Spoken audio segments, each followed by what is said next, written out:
These fifth graders aren't going to gym or to lunch. They're on their way to a classroom with no walls and a lot of dirt. The classroom is a garden. Here they're learning about planting and harvesting. Kids just love coming out here and investigating and exploring, and we never know what we're going to find when we come out here.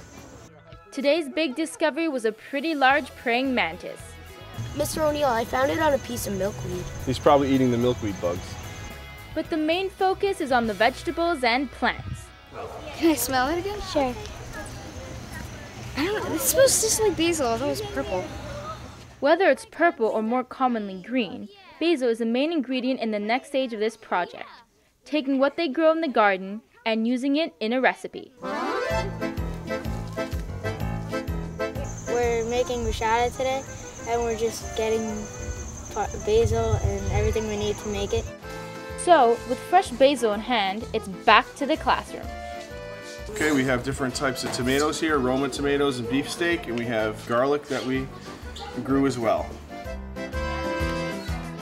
But this is not a home ec lesson. This certainly has gardening and cooking involved, but there's also the science and math, teaching the kids how to quadruple, triple, double recipes. Cut it in half, remove the seed. Using fractions and measuring, that's where we incorporated the mathematics.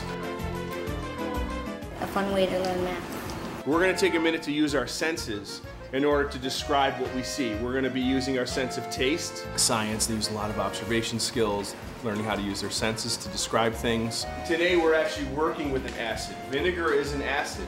By adding the vinegar to the tomatoes, you did create a chemical change, whereas you've now changed the properties of the tomato and the basil and the garlic.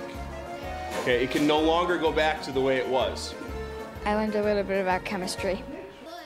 I learned that the vinegar broke down all the stuff and then it made the flavor come out.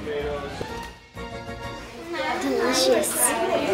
I thought it was really fun. It was a lot more fun than just looking at the board. Instead, you just find a way to learn it.